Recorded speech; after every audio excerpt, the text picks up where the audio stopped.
Tonight to the program, we analyze the ongoing conflicts between Thailand and Cambodia and how the Thai government should handle this issue with care. Then how the tensions may affect border trade. And we celebrate the 50th anniversary of bilateral relations between Thailand and China.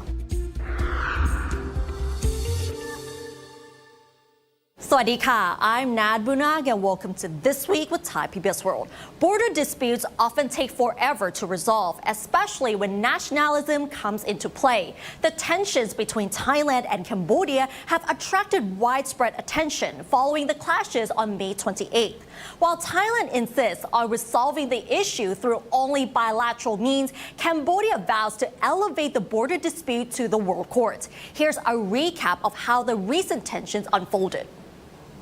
The latest round of conflicts began on May 28th, when Thai and Cambodian border troops engaged in a gun battle in the Chongbok border pass in Nam Yuen district of Ubon Ratchathani province. The firefight resulted in the death of one Cambodian soldier. This came after Cambodian soldiers were found to have dug trenches in the disputed area, which Thailand sees as a violation of MOU 43, an agreement signed by both countries to resolve border disputes. Despite calls for restraint by the Thai government, Cambodia, led by its Prime Minister Hun Manet, vows to refer its border dispute to the International Court of Justice in The Hague, also known as the World Court. The Cambodian government condemned the incident as an unprovoked act of aggression and a violation of Cambodia's sovereignty and territorial integrity.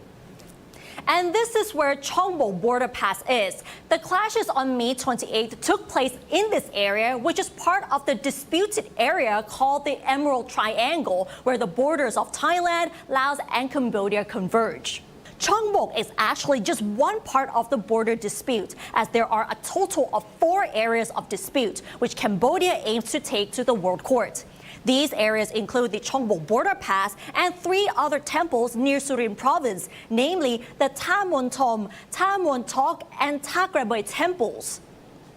The reason the Cambodia government is taking this to the World Court is because sovereignty over these areas remains unresolved. Also, the existing mechanisms to resolve the disputes have not been successful. The International Court of Justice itself has been used to resolve border conflicts in the past, the famous case being the Pravihan Temple in 1962 and 2013, on which the court ruled in favor of Cambodia. Thailand has, however, rejected calls to involve the international courts and announced that it wants to resolve boundary disputes through a bilateral mechanism, which is the Thai-Cambodian Joint Boundary Commission, or the JBC, which is due to meet in Phnom Penh on June 14th. Thailand's Ministry of Foreign Affairs has repeatedly called for Cambodia to de-escalate tensions and expressed disappointment that Cambodia refuses to ease tensions or adhere to their previous agreements.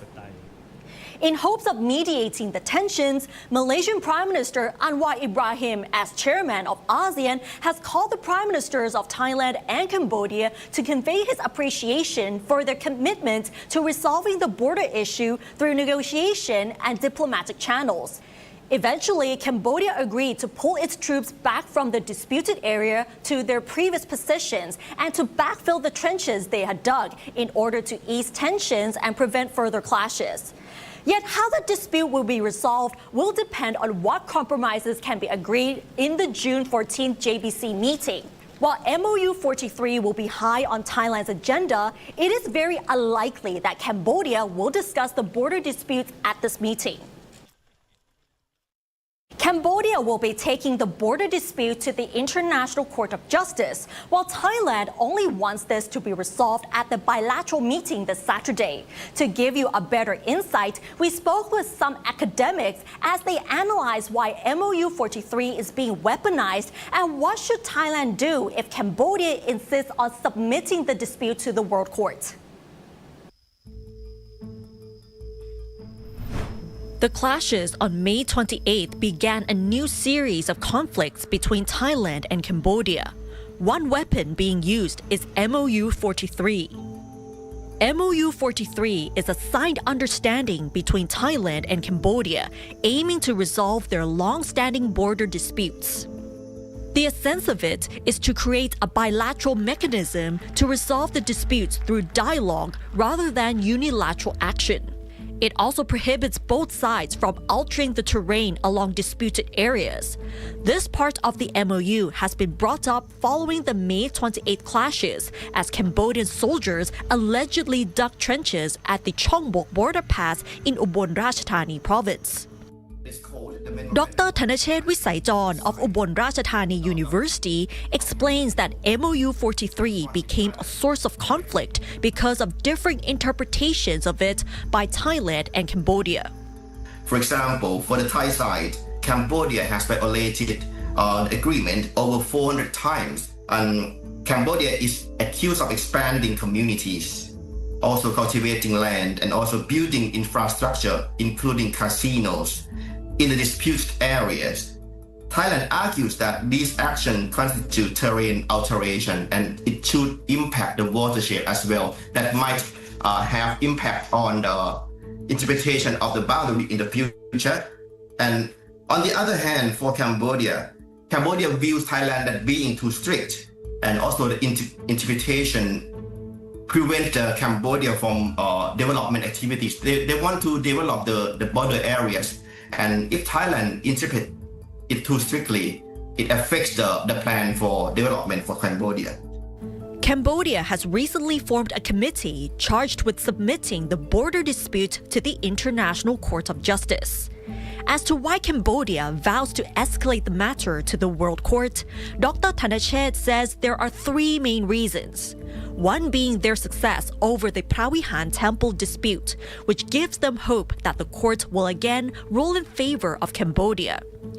It could also be seen as a strategy by Cambodia to increase their negotiating power at an international level and to gain domestic support, as the current leader, Hun Manet, has been in office for less than 2 years. Meanwhile, Dr. Patharapong Sangrai of Thammasat University also believes that because of their victory from the Pravihan case, Cambodia is confident that they have an upper hand in this dispute. So if the court has jurisdiction, so that's an opportunity for Cambodia to present its case, its legal arguments, as well as evidence. And it serves sort of domestic purposes as well. Domestic constituencies may find that, or the popularity of the government may increase because of that. But even if there's no jurisdiction, which I think is still good for Cambodia because it's now presenting its image domestically and internationally as a good citizen of the world. It respects the law, is a peace-loving nation, it respects an international court, and it seeks to settle all disputes peacefully. While Thailand is criticized for reacting too slowly over the border dispute, Dr. Thanachet sees it from another perspective. In my opinion, the Thai government's handling of this crisis reflects a deliberate strategic approach that has evolved from initially reactive and pretty slow measures to more proactive diplomacy, especially during the past 3 or 4 days. I would characterize this as a calculated defense of Thailand's national interest through multiple diplomatic channels. Then how should Thailand respond? It should insist the court has no jurisdiction at all over the matters. Thailand has not consented to the jurisdiction of the court, but that's not enough. Second, the Thai government should also explain to the public at large that existing bilateral mechanisms are still very effective. Also, number three, the Thai government may consider some incentives, the measures to incentivize the Cambodian government to settle all of the disputed areas under existing bilateral mechanisms. Long term, I think the government should prepare its legal position on these disputed areas. It may need to explain to the public and to the international community that it has a good and solid ground to claim these 4 areas. Once the border dispute escalates to the World Court, the case often takes years before a verdict is finally delivered. Regardless, experts still believe that bilateral negotiation and cooperation remain most effective in resolving the long-standing dispute.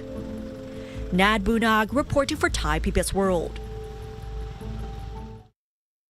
Still on the issue between Thailand and Cambodia, border trade between the two countries has been disrupted due to border tensions, leading to the new closure times on the border checkpoints. We now take a look at whether such tensions will affect border trade in the long run, or is Cambodia now placing less reliance on Thai products?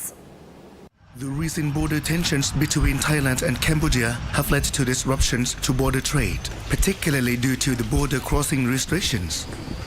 Currently, there are 18 border checkpoints in 7 provinces, includingศรีสะเกษ Surin, สระแก้ว Chanthaburi, ตราด อุบลราชธานี and บุรีรัมย์ Opening and closing times have been adjusted at 4 of the checkpoints. Associate Professor Dr. At Pisanwanit, the director of the Center of International Trade Studies, analyzed how border restrictions decrease exports from Thailand to Cambodia. ระยะเวลาก็จะหายไปเวลาในการขนส่งสินค้าก็หายไปภายใต้สถานการณ์ที่เป็นอยู่ปัจจุบันจะทำให้การส่งสินค้าของไทยเข้าไปกัมพูชาผมคิดว่าหายไปประมาณ 10-15% นะครับด้วยเวลาจำกัดของเวลาตัวกัมพูชาเองก็น่าจะได้รับผลกระทบจากสิ่งที่เป็นเขาต้องกินต้องใช้สินค้าอุปโภคบริโภคของกินของใช้สิ่งส่วนสำคัญของสุภาพสตรีต่างๆเนี่ยก็ไม่ได้รับผลกระทบแน่ๆในระยะสั้นๆเพราะนั้นก็กระทบทั้งสองฝ่ายนะครับแต่อย่างไรก็ตามฝั่งไทยก็ตัดสินใจได้ถูกต้องแล้วนะครับเพราะว่าต้องคำนึงถึงความปลอดภัยในชีวิตและทรัพย์สินของพี่น้องชาวไทยที่อยู่ในจังหวัดตามตะเข็บชายแดน According to Thailand's Department of Foreign Trade, border trade between the two countries during the first 4 months of 2025 was 64.6 billion baht, an increase of 12.3% over the same period last year. Border trade exports during that period was worth 50.2 billion baht, while imports were valued at 14.3 billion baht, with a trade surplus for Thailand of 35.8 million baht. Dr. At assessed that the most affected exports would be daily necessities, construction materials, petrol and automobile parts. He thinks, however, that this would be a short-term effect as Cambodia is becoming less reliant on Thai products. ลองจินตนาการดูได้นะครับว่า ถ้าสินค้าพวกนี้เข้าไปที่เขาลำบากมากขึ้นมันก็ไม่ใช่เพราะกระทบต่อชีวิตและการใช้ชีวิตของคนกัมพูชาแต่ว่าไปเกี่ยวข้องกับเรื่องของธุรกิจเขาด้วยการก่อสร้างก็กระทบการขนส่งก็กระทบเพราะว่าต้องใช้น้ำมัน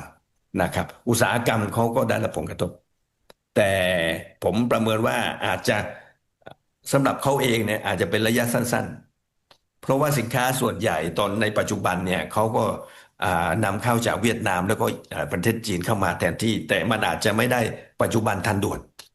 นะครับสินค้าหลายตัวเนี่ยเขานำเข้าจากเวียดนามมาเพื่อจะมาแทนสินค้าไทยนะครับแต่มันก็อาจจะไม่100%อาจจะต้องใช้เวลาสักระยะหนึ่งนะสินค้าอื่นๆซึ่งเป็นเบอร์หนึ่งของการนำเข้าสินค้าในกัมพูชาก็เป็นสินค้าจากประเทศจีนซึ่งอาจจะต้องใช้เวลาเป็นอาทิตย์ในการนำเข้ามาจากประเทศจีนนะครับ Meanwhile, some reports indicate that Thailand might suspend cross-border electricity and internet supplies to Cambodian border towns. On this issue, Dr. At says the electricity cuts would disrupt businesses, especially casinos and hotels in Cambodia. He believes, however, that such pressure would not change Cambodia's standpoint. แต่การว่าท่าทีกัมพูชาที่อ่อนข้อลงเนี่ยผมคิดว่าเป็นอ่อนข้อเพื่อจะปรับเปลี่ยนเพื่อจะกังวลเรื่องผลกระทบทางเศรษฐกิจแต่จุดและก็ท่าทีของเขาจริงๆผมคิดว่าเขายังไม่ได้อ่อนเช่นกรณีของการที่ในการประชุมวันที่14การประชุม JBC ที่กรุงพนมเปญเนี่ยเขาก็บอกว่าใน4จุดที่เป็นข้อพิพาทเขายังไม่เอาเข้าไปคุยด้วยเพราะนั้นถ้าไม่เอาเข้าไปคุยด้วยเนี่ยนะครับเพราะเขาบอกว่าเขาจะไปศาลโลกผมก็เลยไม่ได้คาดหวังว่าในการประชุม JBC วันที่14เนี่ยจะได้ผลหรือได้ข้อสรุปที่พอใจทั้งสองฝ่ายผมไม่ได้คาดหวังอะไรเลยเพราะอะไรครับเพราะจุดยืนของสองประเทศนี้แตกต่างกัน Dr. At also commented that the Thai government led by Prime Minister Paetongtarn Shinawatra reacted too slowly to the ongoing dispute, unlike Cambodia, which firmly started that they would protect their borders and submit the dispute to the World Court or ICJ. Therefore, he feels that the Thai government should have stood firm over protecting its borders, which would have helped to revive people's trust in the government. Kitipat Sukhjit and Nat Bunnak reporting for Thai PBS World. And now let's have a look at the other stories making headlines throughout the week in our weekly roundup. The Supreme Court decided today to summon 20 more witnesses to appear at a series of hearings in the inquiry into the Corrections Department's enforcement of the prison sentences imposed on former Prime Minister Thaksin Shinawatra. The witnesses will include doctors and nurses who treated Thaksin in the Corrections Departments and Police General Hospitals. This came after the Medical Council of Thailand decided to uphold its resolution of May 8 to punish 3 doctors responsible for Thaksin's stay at the hospital. Cambodian Prime Minister Hun Manet announced that the country will stop purchasing electricity and internet services from Thailand, citing that Cambodia has the capacity to rely on their own supplies. Meanwhile, Cambodia has decided to stop the broadcasting of all Thai films by all television stations effective from Thursday midnight, while the screening of all Thai films in cinemas is also banned from Friday noon. Police and officials from the Thai Food and Drug Administration have raided a police apartment in Bangkok rented by a female police officer who is also a doctor at the Police General Hospital and seized a large quantity of psychotropic substances. Further investigation also discovered that she allegedly ordered the substances through 11 private clinics in Bangkok, adding that about 18 million baht was found to be circulating through her bank accounts. And in light of the ongoing border tensions, Thai and Cambodian media associations have been urging news outlets to be cautious about news reporting on the border tensions, as fake news and misinformation on social media platforms are widespread, driving hatred and anger among citizens of both countries. They are also urging the public to be more careful when coming across such misinformation on their news feeds. Warisa Razahan has more details. Tensions have risen along the Thai-Cambodian border following the skirmish between Thai and Cambodian soldiers on May 20th. In the aftermath, false headlines, misleading videos, misinformation, and disinformation have spread across both mainstream and social media, leaving the public confused. So, in the midst of all of this noise, how can we tell what's true and what's not? In one case, a 32-year-old woman from Ubon Ratchathani allegedly spread fake news about the Thai-Cambodian border conflict, falsely claiming that there were explosions along the border, multiple deaths, and evacuation orders. Meanwhile, a Cambodian news outlet reported that misinformation from a Cambodian opposition activist misled the public into believing that the Cambodian government was withdrawing troops. In response, the Thai Journalists Association and the Club of Cambodian Journalists have issued statements reminding news outlets to fact-check before publishing. They also called on social media users to consider the potential consequences before sharing information related to the conflict. So far, the mainstream media has been cooperating. ลองคิดกลับกันวันนั้นถ้าเราไม่มีสเตทเมนต์ตัวนี้ระหว่าง2สมาคมเนี่ยค่ะมันอาจจะเจอข้อมูลอะไรบางอย่างที่แม้แต่สื่อเองก็อาจจะเผลอเลอเพราะว่าคิดว่ามันเป็นข้อมูลจริงวันนั้นเนี่ยการออกสเตทเมนต์ของทั้งสองฝ่ายก็จะเป็นเรื่องของการสร้างความตระหนักแล้วก็พยายามที่จะกระตุ้นในส่วนของการทำงานอย่างมีพื้นฐานของความถูกต้องข้อเท็จจริงอะไรพวกนี้นะคะ I don't deny that the certain individual, especially social media, keep reporting on some sensitive news regarding the action taken from Thai authorities, especially the military. But at the same time, most of professional media, traditional media, they are doing quite good job. Nothing wrong. The disputed areas along the Thai-Cambodian border remain highly sensitive and controversial. The associations have agreed that the mainstream and verified media must play a major role, staying neutral and reporting facts. When false news or misinformation is shared on personal accounts, it is difficult for the association to reach them. อันนี้แหละค่ะเป็นสิ่งที่ควบคุมไม่ได้แล้วก็ทางสมาคมเอง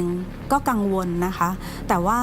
เราไม่สามารถไปควบคุมพวกสื่อโซเชียลได้เลยไม่ว่าจะเป็นช่องทางใดก็ตามอย่างที่น้องเคยถามยูทูบเบอร์อินฟลูเอนเซอร์หรือใดๆนะคะดังนั้นในสิ่งที่เราสามารถทำได้ในองค์กรวิชาชีพก็คือก็เรียกร้องให้สังคมติดตามข้อมูลจากสื่อกระแสหลักซึ่งน่าจะดีที่สุดในตอนนี้นะคะ This is not the first time that the two journalists' associations have issued statements in an effort to avoid further consequences. They are both signatories to an MOU and have been coordinating their efforts for nearly 10 years. In Thailand, convictions for importing false information into a computer system which affects national security carry a penalty of up to 5 years in prison and or a fine of up to 100,000 baht. Meanwhile, in Cambodia, a charge on the same offense carries a sentence of 3 to 5 years and a fine of up to $250,000 on conviction. At the same time, the Club of Cambodian Journalists also working hard on this issue. Every time if we see any post that may, that we consider might be harmful or risk to affect the relationship with any country, that we have to appeal. But mostly with those influencers or social media, it's from the certain institution, the government institution involved in that particular issue, call that particular influencer or social media reporter to come to that institution in order to clarify and to, do the correction if anything wrong. Although the media's responsibility is to remain neutral and uphold established ethics, actually exercising careful judgment to avoid fake news on all platforms is a shared responsibility which falls on everyone, not just the media. Warisala Sehan reporting for Thai PBS World. From Thailand and Cambodia, now let's turn to Thailand and China. This year marks the 50th anniversary of diplomatic relations between Thailand and China. Thai PBS World recently hosted a forum on this theme to discuss the historical context and future prospects of bilateral relations. Many experts shared both their optimism and concerns about the future development of ties between the two countries. Frank Han-Shi has more details. 2025年是泰国与中国非常重要的一年，因为今年是50周年的纪念年，外交关系上非常重要的进展。从冷战时期的不确定性到现在在政治还有经贸上的合作，象征泰中关系一直持续的发展。而这次泰国公共电视也举办50周年的论坛，邀请无论是政治界、媒体界或是青年来讨论50周年的进展。而这次我们也邀请到泰国前总理阿比西维恰奇瓦来讨论外交关系上在50周年的进程。ความสัมพันธ์และความผูกพันระหว่างคนไทยกับคนจีนมันยาวไกลกว่าที่จะนับเป็นหลัก10ของจำนวนปีและความผูกพันนี้เองเนี่ยยังคงเป็นพื้นฐานสำคัญที่ขับเคลื่อนความสัมพันธ์ที่ดีของสองประเทศดังจะเห็นได้ว่าเกือบทุกเวทีก็จะต้องมีคำพูดที่เราฟังกันจนชินหูว่าจีนไทยไม่ใช่อื่นไกลพี่น้องกัน Before the two countries established diplomatic ties, relations began with uncertainty as concerns over communism spread throughout the country and the region amid rapid shifts in global power during the Cold War. However, then Prime Minister Kerry Pramod broke the ice by visiting then President Mao Zedong, leading to the establishment of diplomatic relations in 1975.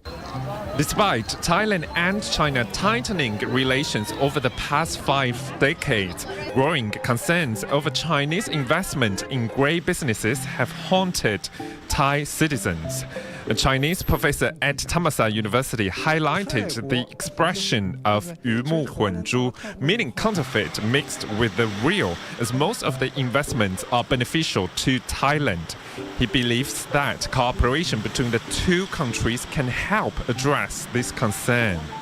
中资企业来的这个势头很猛，就最近几年，特别是现在国内呢，这个经济比较萧条，所以经商的环境趋于这个紧张。那么有很多中资企业到泰国来，就来的比较快，来的比较多，所以可能就造成了这个泰国人的一些心态上有这方面。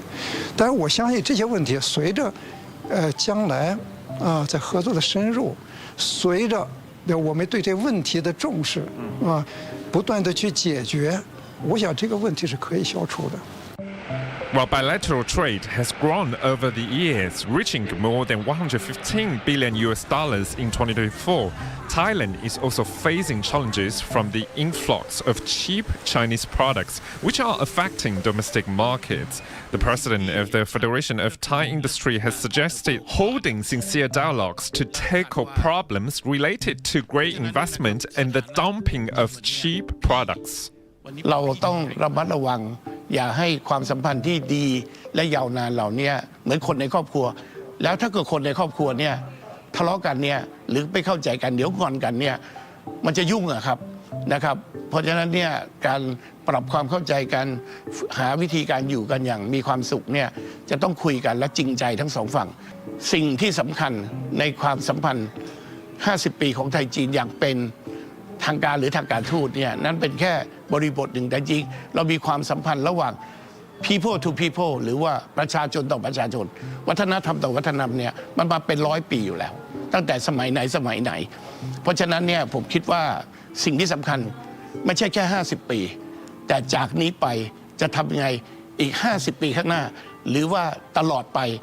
ให้ความสัมพันธ์นี้เป็นความสัมพันธ์ที่ดี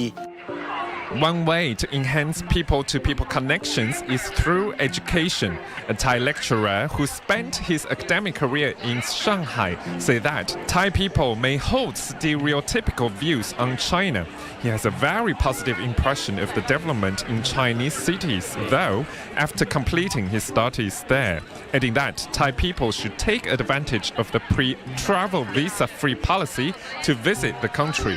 中国的改革开放以来，我们也听说也了解到，中国也慢慢的发展，是吧？然后现在中国又变了另一个世界，特别是我们是年轻人，后来也发现，那像他们以前说不是一样了，现在中国是更发展更发达，还是现在我就感觉还是比泰国更发展。那么关系各种各样的方面，无论是正式或者非正式，我感觉是非常是越来越好。无论是我们是人和人之间，就是特别是旅游这一块无论是现在泰国人去中国也很方便，中国来泰国也很方便，这一部分我感觉是非常重要。这个是补充了中泰一个50周年的一个很大一个变化。So it's an exciting and challenging period for both countries amid uncertainties. Now it depends on how Thailand's government continues to strengthen the relationship as well as addressing issues with China. Frank Kanshi reporting for Thai PBS World. We have to say that this year is a special year for Thailand as the country celebrates bilateral relation anniversaries with many other countries. And that wraps up tonight's edition of This Week with Thai PBS World. Join us every Friday at 10:30 p.m. only on Thai PBS. And don't forget to follow us on social media and our website, thaipbsworld.com, for all the latest stories and analyses about Thailand. Thanks for watching, and we'll see you next week. สวัสดีค่ะ